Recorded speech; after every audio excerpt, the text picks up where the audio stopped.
Hello viewers, আজকে আমি আপনাদেরকে চিকেনের একটি অন্যরকম আইটেম তৈরি করে দেখাবো।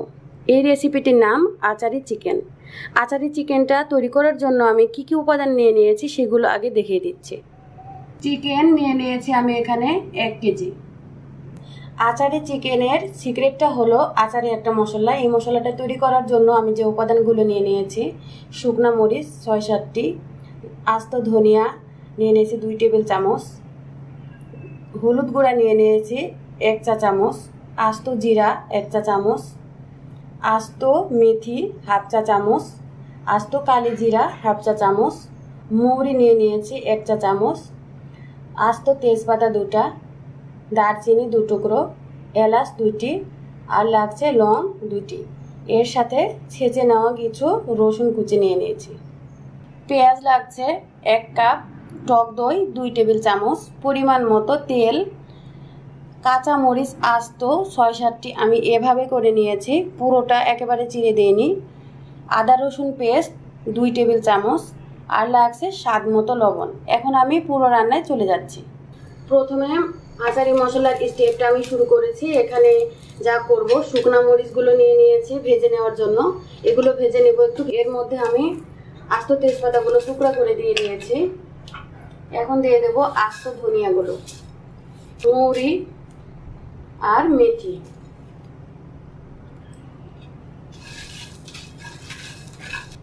মশলাগুলো টেলে নেওয়া হয়ে গেছে, এখন আমি এটাকে নামিয়ে নিচ্ছি। এখন আমার এই ফ্রাই প্যানটা যতটুকু গরম আছে, জাস্ট এই গরমটুকুতে আমি আস্ত জিরা আর আস্ত কালি জিরাটা একটু নাড়াচাড়া করে টেলে নিচ্ছি। এই মশলাগুলোকে এখন আমি মিহি করে পাটায় বেটে নেব। মশলাগুলো বেটে নেওয়ার পরে এখন আমি আপনাদেরকে যে কাঁচামরিচটা দেখিয়ে দিয়েছি, এটার মধ্যে কিছু মশলা আমি ভিতরে দিয়ে দিচ্ছি। এভাবে করে আমি প্রত্যেকটি মরিচের মধ্যে রেখে দেব। মরিচগুলো আমি শেষের দিকে চিকেন আচারের মধ্যে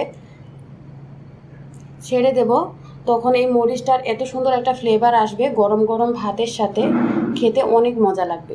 তাই চুলার উপরে একটি প্যান বসিয়ে দিয়েছি আর দিয়ে দিচ্ছি 1 কাপ পরিমাণ তেল।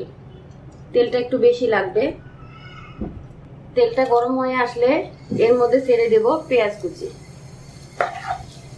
পেঁয়াজটাকে কিছুক্ষণ ভেজে নেওয়ার পরে এখন আমি ছেঁচে নেওয়া রসুনগুলো দিয়ে দিচ্ছি, এলাচ, দারচিনি, লং।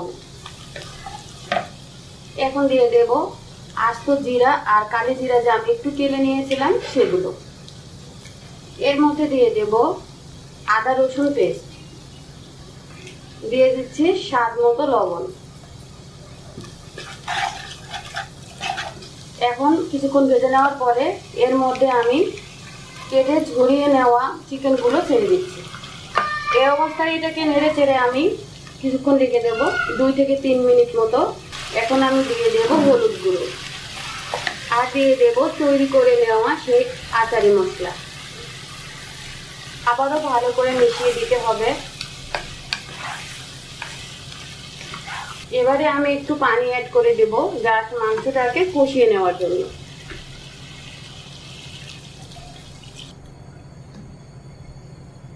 মাংসটাকে এখন কষিয়ে নেব 10 মিনিট।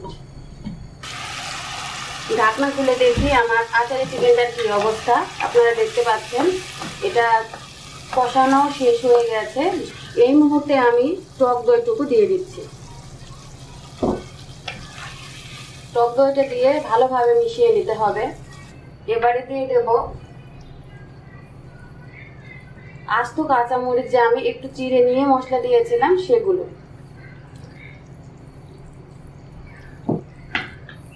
এখন আমি এর মধ্যে পানি দিয়ে দিচ্ছি। ঝোলটা একটু গাঢ় হবে, পাতলা ঝোল হলে কিন্তু আচারি চিকেনটা বিশেষতই নষ্ট হয়ে যাবে। আমি আমার উপাদান অনুযায়ী পানিটা দিয়ে নিয়েছি, আপনারা ঠিক আপনাদের উপাদান অনুযায়ী পানিটা অ্যাড করে নেবেন। এখন মিডিয়ামের চেয়ে বেশি আছে, এটাকে আমি 10 মিনিট রান্না করে নেব। এটা রান্না করে নেওয়া প্রায় শেষের দিকে। আপনারা দেখতে পাচ্ছেন ঝোলটা মাখা মাখা হয়ে এসেছে, আর নামিয়ে নিলে কিন্তু আরেকটু আঠালো হয়ে যাবে। এখন এটা পরিবেশনের জন্য পুরোটা রেডি হয়ে গেছে। এই মুহূর্তে আমি আমার লবণটা একটু চেক করে নিচ্ছি। আর চুলাটা বন্ধ করে দেব।